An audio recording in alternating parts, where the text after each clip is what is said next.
اپنا سب کچھ کر دیا ہم نے نام صحابہ کے، صحابہ روشن ہے ستارے، سارے صحابہ آقا نے سوارے، سارے صحابہ ہمیں جان سے پیارے،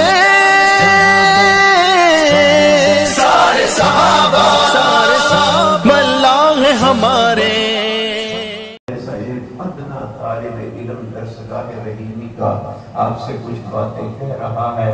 میرے بھائیوں، اللہ کے نبی نے ساری زندگی گزار کر سبق دیا کہ مشکل کشا صرف اللہ اور حاجت روا صرف اللہ۔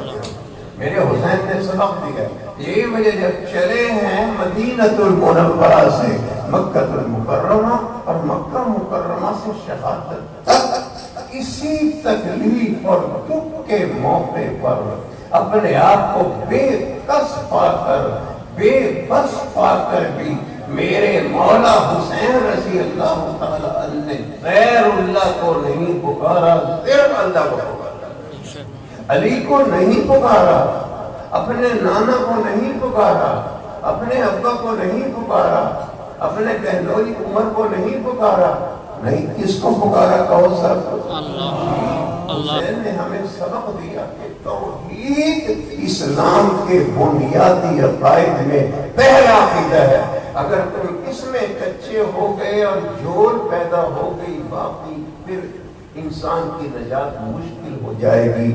میرے بھائیوں، آپ توجہ فرمائیں، جب ضرورت پڑی وہ دعائیں صرف ہماری کتابوں میں نہیں بلکہ وہ سبائیوں کی کتابوں میں بھی موجود ہیں دعائیں جو حضرت حسین قدم بقدم موقع بموقع کرتے رہے۔ اللہ کی قسم ان تمام دعاؤں میں اللہ کی توحید کوٹ کوٹ کے بھری ہوئی تھی، اور کس سے مدد مانگ رہے تھے؟ ایک اللہ سے، کہو ایک اللہ سے مدد مانگ رہے تھے۔ اور جب 7ویں تاریخ کو اور بیٹی کو کیا کہا تھا؟ کیا کہا تھا کہ دیکھو جب میری بیٹی کو پہلے مینسز ہو، اتنا کٹھن مرحلہ ہے، سنتوں کا اہتمام، فکر، اپنے نانا کے دین کا تحفظ، کیا کہا؟ جب پہلا مینسز ہو میری بیٹی کو تو یاد رکھنا مجھے بتا دینا۔ میرے آقا نے کیا فرمایا؟ جب تک میری امت 3 چیزوں میں پھرتی اور جلدی دکھاتی رہے گی خیر پر رہے گی، اور جب چھوڑ دے گی اس میں پھرتی دکھانا تو وہ یوں سمجھو کہ بربادی کی طرف جائے گی۔ میت ہو جائے تو تدفین میں دیر مت کرو، بس اللہ کے سپرد کر دو، غسل دو، کفن دو اور اس کو اللہ کے سپرد کر دو۔ ایک شخص یہاں ایک جنازہ پڑھا ہم تو جنازہ انتقال ہوا اس بیچاری خاتون کا رات کو، اور جنازہ پڑھا جا رہا ہے رات کو عشاء کے بعد۔ میں نے پوچھا بھائی کیا وجہ ہے؟ انہوں نے کہا جی اس کا بھائی جو ہے جی وہ کراچی میں ہوتا ہے۔ اس نے کہا خبردار، میری بہن کا جنازہ تم نے میری شرکت کے بغیر کرا لیا، میں اپنی بہن کی شکل ضرور دیکھوں گا۔ میں نے حالات پوچھے، وہ بہن مرتی رہی یہاں پر، اور وہ بھائی صاحب حال تھا، صاحب استطاعت تھا، مالدار تھا۔ اس نے کبھی اپنی بہن کے منہ میں ایک گلاس پانی بھی آ کر یہاں ڈالنا گوارا نہیں کیا، اور ہم رسموں میں الجھ گیا۔ آج غیرت ابھر آئی بھائی کی، کیا کہہ رہا ہے؟ خبردار اگر میرے آنے سے پہلے تم نے اس کو دفن کیا۔ پورے 24 گھنٹے گزر رہے ہیں صرف یہ کہ میں نے اس کی شکل دیکھنی ہے اپنی بہن کی۔ میرے بھائیوں، یہ اللہ جانتا ہے ہماری ان حرکتوں کو، آپ مت چھپائیں ان باتوں کو، یہ کفریہ باتیں ہیں اور بہت بدقسمتی کی باتیں ہیں۔ میں دور نکل جاؤں گا، عرض کیا کر رہا ہوں تو اطلاع دی گھر والوں نے کہ پہلے مینسز ہو گئے۔ ہاں دوسری بات جو آپ نے فرمائی سنا، میرے نانا علیہ السلام نے فرمایا، اور جب سورج غروب ہو جائے تو روزہ افطار کرنے میں تاخیر نہ کرو، یہ بھی ہمارے۔ اور بھی فرما جب بچی جوان ہو جائے، بالغ ہو جائے تو نکاح میں دیر نہ کرو۔ میدان کربلا میں ہیں، مشکلات میں گھرے ہوئے ہیں، ہم جیسوں کو ہوش و حواس بھی نہ رہے، حسین تیری جوتیوں کے دستوں کے قربان جائے۔ آپ نے کیا آپ نے کارنامے دکھائے، آج صرف ڈھونگ رچایا جا رہا ہے، رسموں میں الجھ کے رہ گئے، عمل ختم ہو گیا، سنت کی روشنی ختم ہو گئی، بس دکھاوا ہے وہ ہم کیے جا رہے ہیں۔ تو کسی نے کہا، گھر میں پتہ چلا کہ مینسز ہو گئے، تو اپنے بھائی حسن کے بیٹے قاسم سے رشتہ طے کیا، اور یہ بھی کہا تھا قاسم کو کہ دیکھو بھتیجے بیٹے، 2 بیٹیاں ہیں میری، جو آپ کو پسند ہو بتا دیں، میں اس سے آپ کا رشتہ کر دوں گا۔ لوگ کہتے ہیں کہ جناب جب قاسم کی شادی کی تو اس وقت مہندی گھولی جا رہی تھی، ایک طرف پانی نہیں ملتا تھا، ان کی مہندیاں گھولی جا رہی ہیں۔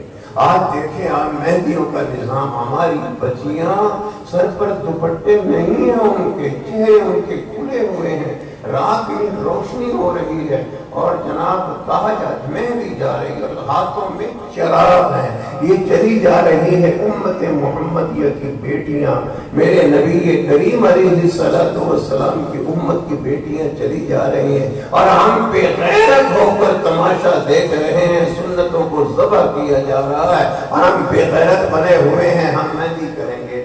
ایمانداری سے کہو، مجھے ایمانداری سے کہو، آپ کے طریقوں میں کامیابی ہے آپ کی کہ محمد رسول اللہ کے طریقہ میرے بھائی کیا ہوا؟ کہاں تھی وہاں پر مہندیاں مہندیاں مہندیاں جی، پانی جی پانی، کیا کیا؟ سادگی کے ساتھ اپنے نانا بزرگ کی سنت کو تر و تازہ کرتے ہوئے پہلے مینسز پر اپنی بیٹی کا نکاح اپنے بھتیجے سے کیا۔ مجھے ایمانداری سے کہو کہ حضرت حسین کا یہی حق ہے کہ بس جلسے جلوس کر لو اور لوگوں کو تاثر دے دو کہ ہم ماننے والے ہیں۔ ایمانداری سے کہو، ہمیں حضرت حسین کی پیروی میں حضور کی سنت کا نور نظر آتا ہے، ہم نے کبھی نہیں ان چیزوں کو سوچا۔ میرے بھائیوں، یہ حضرت حسین رضی اللہ تعالیٰ عنہ کی عادات ہے، آپ کی مصنون زندگی ہے۔ اور ساتھ ساتھ کسی بزرگ نے سچ کہا، لوگ کہتے ہیں وہ نیزے کی انگلی پر بھی قرآن کریم پڑھ کر سنایا حسین نے، یہ تو سب کو یاد ہے، پڑھا ماشاء اللہ، وہ حافظ قرآن تھے، قاری قرآن تھے، نانا سے قرآن پڑھا، امام المجددین سے قرآن پڑھا انہوں نے، لیکن کبھی آپ نے سوچا کہ یہ عین شہادت کے وقت اپنی شہادت کا آغاز قرآن کریم کی تلاوت سے کرنا، یہ کہاں سے سیکھا میرے حسین نے؟ ان کا ذکر اس لیے نہیں کرتے کہ ہم نے ایک ایک کی رٹ لگائی ہے، 3 کو ہم مانتے نہیں، ایک کی رٹ لگائی ہے، دنیا کو پتہ نہ چلے، اندھیروں میں ہاتھ مارتی پھرے۔ میرے بھائیوں، جب حضرات حسنین کریمین کے خالو حضرت عثمان غنی رضی اللہ تعالیٰ عنہ رضی اللہ تعالیٰ تقریر نہیں کر رہا آپ کے سامنے، میں تو بیٹھا ہوں ذرا آپ سے دلچسپی کے لیے کہ آپ سے کوئی ضروری گفتگو کہ آپ کی زیارت بھی ہو جائے۔ آپ کی ذیشان سب آنے والے ہیں انشاءاللہ، ان کا کلام شروع ہوگا، تو گئے ہیں ہمارے ساتھی، جب آ جائیں مجھے بتا دیا جائے۔ تو حضرت حسنین کے جو خالو تھے، حضرت کہو کون؟ عثمان غنی رضی اللہ تعالیٰ عنہ، جب محاصرہ ہو رہا تھا، محاصرہ، تو میرے بھائیوں جب محاصرہ ہو رہا تھا تو اس وقت عثمان غنی اندر تھے، اور ایک موقع پر یہ کہا آواز دے کر کہ کوئی ہے جو مجھے پانی پلا دے، پانی پلانے کی، پانی لانے کی بھی اجازت نہیں تھی، ہماری ام المومنین سیدہ حفصہ رضی اللہ تعالی عنہا نے ایک گھڑا پانی کا بھر کے آگے بڑھنے کی کوشش کی، ظالم نے تیر مارا، گھڑا خراب کر دیا اور پانی ختم ہو گیا۔ ام المومنین نے اس پانی میں اپنی اوڑھنی دوپٹہ تر کر کے حضرت عثمان تک پہنچایا اور کہا کہ میں مجبور ہوں، اس گھڑے کو توڑ دیا گیا، یہ دوپٹہ تر کر کے بھیج رہی ہوں، اسی سے اپنا گلا تر کے جان بچا لو۔ میرے بھائیوں، عثمان غنی رضی اللہ تعالی عنہ نے ایسا ہی کیا، قرآن پڑھ رہے تھے اور اسی حالت میں ان کی شہادت ہو گئی، لیکن ایسے نہیں۔ علی مرتضیٰ قرآن کریم نے کیا کہا؟ اشداء علی الکفار رحماء بینہم، یہ جو میرے نبی کے یار ہیں دشمنوں کے مقابلے میں تلوار ہیں، اور آپس میں یہ ایک دوسرے کے یار ہیں اور ان کو ایک دوسرے سے پیار ہے۔ دشمنوں کے لیے تلوار اور آپس میں ان کو ایک دوسرے سے پیار۔ علامہ اقبال نے کیا عجیب بات کہی تھی، ہو حلق یاراں، مولانا عبدالجبار صاحب کو سنا رہا ہوں یہ شعر، اور مفتی ایوب صاحب کو، ہو حلق یاراں تو پریشم کی طرح نرم۔ صحابہ کیسے آپس کا حلقہ ہوتا، دوستوں کا تو ریشم کی طرح نرم ہوتے تھے ایک دوسرے کے لیے۔ وہ حلق یاراں تو ریشم کی طرح نرم، رزم حق و باطل ہو اولاد ہے مومن۔ اگر حق و باطل کا معرکہ ہو رہا ہے تو وہاں مسلمان ان کے مقابلے میں ریشم نہیں ہوتا، وہاں فولاد ہوتا ہے۔ میرے بھائیو، کیا کہا بیٹوں سے؟ حسن حسین سنو، دروازے پر کھڑے ہو جاؤ اپنے خالو کے، تمہارے ہوتے ہوئے کوئی شخص ان کو گزند نہ پہنچائے، ان کو تکلیف نہ پہنچے، ان کا خیر کرو۔ علی دروازے پہ ان کو کھڑا کر رہے ہیں، کیا کیا افسانے ہم نے بنا دیے ان کی عداوتوں کے، دشمنی کے۔ یہ سب ابن سبا اور اس کی ذریت کے یہ سارے کے سارے زہریلے تیر ہیں جو چلائے جا رہے ہیں۔ بات وہی سچی ہے جو میرے اللہ نے فرمائی۔ امیر شریعت رحمت اللہ علیہ کیا کہا کرتے تھے کہ صدیوں سے فلسفے کی چنا اور چنی رہی، صدیوں سے فلسفہ کی چنا اور چنی رہی، لیکن میرے نبی کی بات جہاں تھی وہیں رہی۔ میرے بھائیو، یہ سب صحابہ آپس میں ایک دوسرے کے دوست تھے، یار تھے، محبت تھی، ہمدردی تھی۔ یہ دشمنی کے افسانے سب جھوٹ ہیں، ان سے بچیں۔ دیکھو حسن حسین، تمہارا کام ہے دروازے پر کھڑے رہو، کوئی تمہارے خالو کو تکلیف نہ پہنچائے۔ دشمن نے پیچھے سے حملہ کیا اور عثمان غنی رضی اللہ تعالی عنہ کو شہید کر دیا۔ ان کو شہید ہوتے ہوئے اس موقع پر ہمارے حسنین، ہمارے امام، ہمارے پیشوا، ہمارے جان جگر، ہمارا چین وہاں پر موجود تھے۔ تو جب کربلا کا وقت آیا تو آپ حیران ہوں گے، قرآن کریم پڑھنے لگے، جی یہ کہہ رہے تھے بزبان حال کہ تم دیکھ رہے ہو کہ اتنی پریشانیوں میں مبتلا ہو کر میں قرآن کیوں پڑھ رہا ہوں؟ میں نے تو اپنے خالو عثمان غنی کو دیکھا تھا کہ جب ان کی شہادت ہو رہی تھی دنیا روتی ہوتی ہے، واویلا کرتی ہوتی ہے، وہاں پر شور و غوغا ہوتا ہے، رونے کی آوازیں آتی ہیں، وہاں پر سینہ کوبی ہوتی ہے۔ نہیں، میں نے جیسے اپنے خالو کو دیکھا شہادت کے وقت قرآن پڑھتے وقت، آج حسین کی جان قربان کرے گا لیکن اپنے خالو کی طرح شہادت ہوگی میری، قرآن پڑھتے ہوئے ہوگی۔ میرے خالو کو اللہ پوچھے کہ تمہارا شاہد کون ہے قرآن کا، تو وہ قرآن بتائے گا، وہ جس پر خون گرا۔ اور کوئی پوچھیں گے اللہ حسین تو شہید ہوا تھا، تیری بھی کوئی نشانی ہے؟ یا اللہ کرامن کاتبین کے رجسٹر کو کھلوا لیں، اس میں دیکھ لیں کہ جب میں شہید ہو رہا تھا میری زبان پر تیرا کلام تھا۔ میرے بھائیوں ہم نے نہیں سمجھا ان چیزوں کو، ہم نے اڑا دیا ان کو، ایسے ہی اڑا دیا ان چیزوں کو ہم نے فضول چیزوں میں۔ یہ لوگ عمل کے لوگ تھے، یہ لوگ عمل کے لوگ تھے، یہ صرف گفتار کے لوگ نہیں تھے، گفتار کے بھی کردار کے بھی یہ لوگ تھے۔ میں آپ کو کیا کہہ رہا ہوں، آج عقیدہ بنا لو کہ نبی کریم علیہ السلام کے سارے صحابہ برحق ہیں اور معیار حق ہیں۔ ارے اونچی آواز سے کہہ دو، سارے کے سارے صحابہ برحق ہیں اور معیار حق ہیں، سب کے سب۔ اور آپ کو عقیدہ بتا رہا ہوں آپ کا، انشاءاللہ جنہوں نے میرے نبی کے ہاتھ پر کلمہ پڑھا، صدیق اکبر کے ہاتھ پہ کلمہ پڑھا، کسی اور صحابی کے ہاتھ پہ کلمہ پڑھا، نبی کے سامنے لا کر بٹھا دیا، میں آپ کو بتا رہا ہوں عقیدے کی بات، جہنم کی آگ ایسے کسی شخص کو چھو بھی نہیں سکتی۔ جو کفر کے بدلے لگا رہے ہیں ان کے فتووں سے کچھ نہیں بنتا۔ وَقُلْ وَعَدَ اللَّهُ الْحُسْنَى، اللہ فرماتے ہیں ہر صحابی سے میں نے وعدہ کیا ہے جنت کا، جب نبی جنت میں جائیں گے کہو سب سے پہلے صحابہ کرام ان کے ساتھ جنت میں جائیں گے۔ میرے بھائیوں میں نے بہت ساری باتیں آپ حضرات سے عرض کی، گرمی کا موسم ہے، مجھے احساس ہو رہا ہے آپ حضرات حافظ شان صاحب کچھ پتہ چلا ہے؟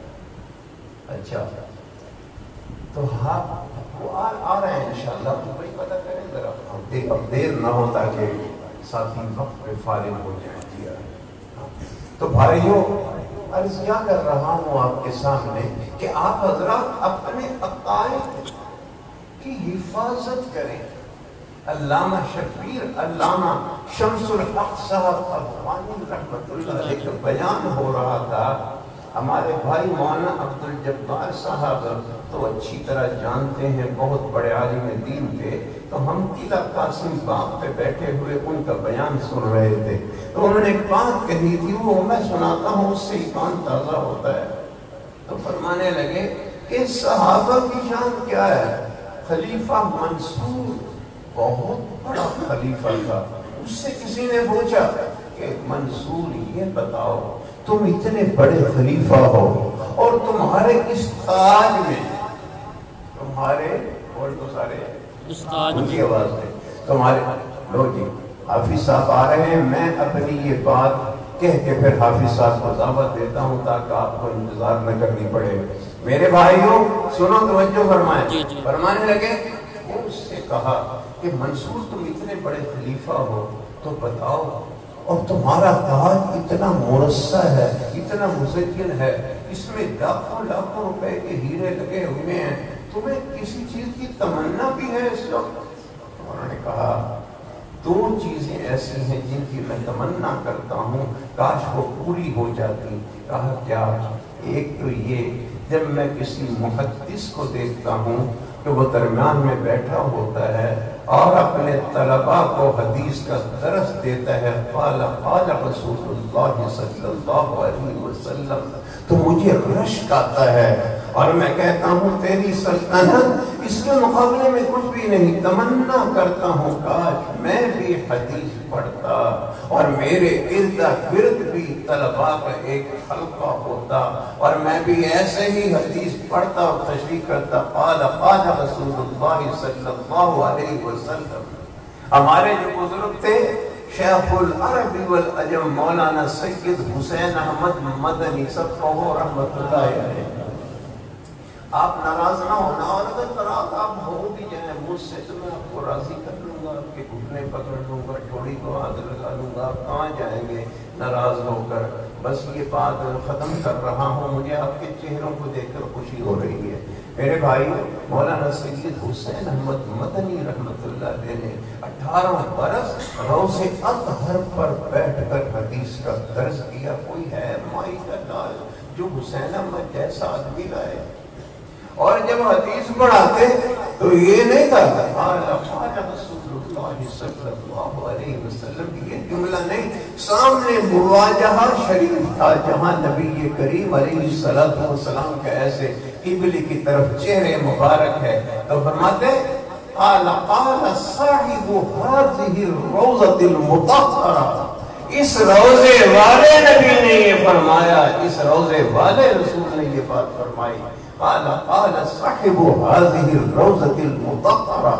میرے بھائیو حدیث پڑھا رہے تھے تو منصور سے کہا ایک تو تمنا یہ ہو گئی، تو دوسری تمنا کیا ہے؟ بس یہ میری آخری بات ہے۔ انہوں نے کہا دوسری تمنا بتاؤں، میرے تاج میں ہیرے لگے ہوئے ہیں، اس میں موتی لگے ہوئے ہیں، مزین ہے، مرصع ہے، آراستہ ہے، پیراستہ ہے، اور اس کی لاکھوں روپے قیمت ہے، لیکن میں اس تاج کو آج بھی ناقص سمجھتا ہوں، اور ایک میری آرزو ہے جو پوری نہیں ہوئی۔ انہوں نے کہا وہ کیا؟ کاش کسی صحابی کی جوتی کا تسمہ بھی میرے تاج میں لگا ہوتا۔ سبحان اللہ۔ تو میں یہ کہتا کہ اب میرا تاج مکمل ہوا ہے۔ میرے بھائیو یہ جلسہ آپ جانتے ہیں کہ اصلاحی دینی جلسہ ہوتا ہے، آپ سب حضرات مل جل کر بیٹھیں گے سارے کے سارے، باتیں نہیں کریں گے، اور مرفوع قلم جو ہمارے بچے ہیں ان کو تھوڑا پیار محبت سے پیچھے بٹھائیں گے تاکہ یہ گڑبڑیشن نہ کریں۔